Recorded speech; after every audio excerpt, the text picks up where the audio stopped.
Americans are turning to two wheels again, and this time sales are booming. But it's not just gas, it's also electric.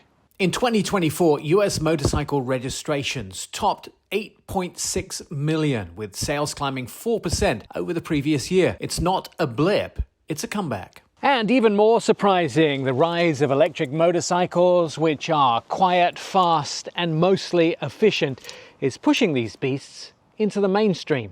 The North American EV motorcycle market was worth $519.8 million in 2024 and is expected to grow by 21.6% annually through 2033. That's not a niche, that's momentum. And it's not just older riders. Millennials and Gen Zs now make up about half of new motorcycle buyers. That shift isn't just generational, it's practical. Younger riders want lower fuel costs, easier parking, and a carbon footprint that doesn't scream midlife crisis. But electric motorcycle riders still face new speed bumps. Charging networks are still patchy, and while EV tax credits are ready to expire for cars, motorcycles were dropped from the last round, a move that companies like Zero are fighting to change. Still, the bikes are here, and they're impressive.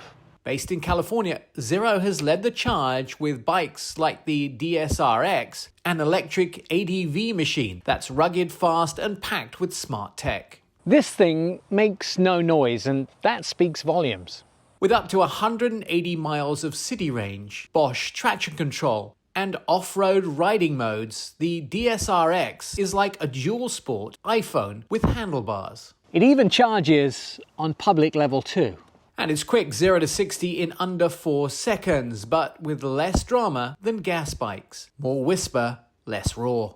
But maybe you like a little roar. Enter the Indian Super Scout, a liquid-cooled cruiser that revives a century-old legacy with modern attributes. It's clean, it's raw, and it doesn't mind if your boots don't match your Bluetooth. The Super Scout comes with optional ABS, riding modes, signature styling that gives Harley a run for its retro. Yes, it's gas, but in a world where everybody's trying to be futuristic, sometimes it helps to be yesterday's outlaw. Indian isn't abandoning electric either. The company's past partnership with Zero helped develop the EFTR Hooligan, a pint-sized plug-in hooligan tool for younger riders. But speaking of young, there's no way of beating this little thing, the Honda Grom. With a 125cc engine, 100 plus mpg, and sub $4,000 price tag, the Grom is pure chaotic joy. And here's a surprise, it's actually the best-selling motorcycle in the United States. It's kind of like finding out the best-selling drink in the UK is lemonade, not beer. Honda's leaning hard into electrification too, planning 30 new electric motorcycle models by 2030, many using swappable battery tech, co-developed with Yamaha, KTM, and Piaggio. So no matter what your vibe, gas, electric, or retro mini bike, you've got options, and that's kind of the point. The motorcycle market isn't dividing between old and new, it's blending, inviting in a generation of new riders who want something fast, efficient, and just plain fun. This isn't your granddad's motorcycle boom, it's America's two-wheeled reinvention. From Zero's silent talk to Indian's liquid-cooled attitude to Honda's pint-sized cult favorite, the road ahead is wide open. It's never been more fun to take the scenic route.